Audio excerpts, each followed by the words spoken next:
مودی جی، تو نے طاقت کے بل بوتے پر تنازعات کو حل کرنے کی کوشش کی،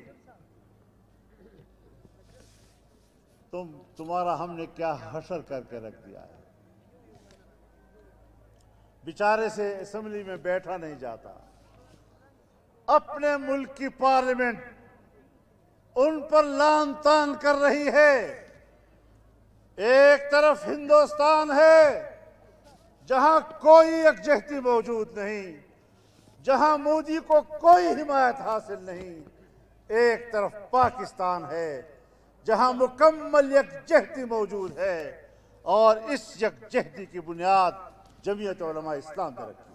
ہندوستان نے پاکستان پر حملہ کیا اور پاکستان کے جوانوں نے، پاکستان کے جام بازوں نے، پاکستان کے ہوا بازوں نے وہ جواب دیا کہ میں اعلان کر سکتا ہوں کہ اہل پاکستان نے اہل غزہ کا بدلہ لے لیا۔ پاکستان نے ہندوستان کو جواب دیا، ریاستی قوت کے ساتھ جواب دیا، دنیا کو بتا دیا کہ ایک اسلامی ملک اگر ہندوستان کی طاقت کے غرور کو خاک میں ملا سکتا ہے، اگر اس کی ڈیفنس سسٹم کو تباہ کر سکتا ہے۔ میرے محترم دوستو، پہلگام کا واقعہ ہوا، 10 منٹ کے اندر اندر الزام کا سارا ملبہ پاکستان پر پھینک دیا، FIR بھی درج کرا دی اور سنتاس معاہدے کو توڑ دیا، اس کو معطل کر دیا۔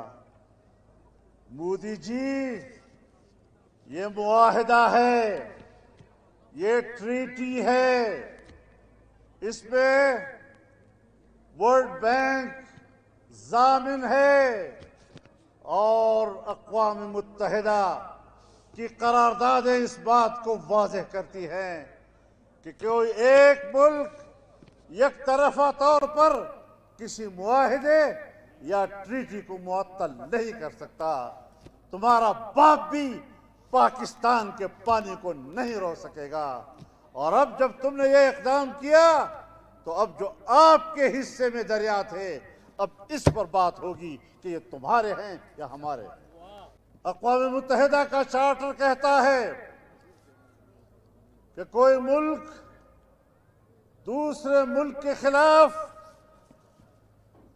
نہ تو جارحیت کر سکتا ہے، نہ ان کو دھمکیوں سے مرعوب کرنے کی کوشش کر سکتا ہے، نہ طاقت کے ذریعے تنازعات کو حل کر سکتا ہے۔ مودی جی، تو نے طاقت کے بل بوتے پر تنازعات کو حل کرنے کی کوشش کی، تمہارا ہم نے کیا حشر کر کے رکھ دیا ہے۔ بیچارے سے اسمبلی میں بیٹھا نہیں جاتا، اپنے ملک کی پارلیمنٹ ان پر لعن طعن کر رہی ہے۔ ایک طرف ہندوستان ہے جہاں کوئی یکجہتی موجود نہیں، جہاں مودی کو کوئی حمایت حاصل نہیں، ایک طرف پاکستان ہے جہاں مکمل یکجہتی موجود ہے، اور اس یکجہتی کی بنیاد جمعیت علماء اسلام پر رکھی۔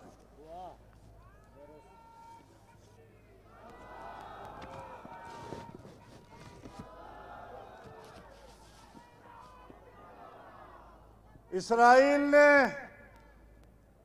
اہل غزہ کے عام شہریوں کو بمباری کا نشانہ بنایا، بچوں کو نشانہ بنایا، خواتین کو نشانہ بنایا، بوڑھوں کو نشانہ بنایا، اور ہندوستان نے بھی ہمارے مساجد و مدارس کو نشانہ بنایا۔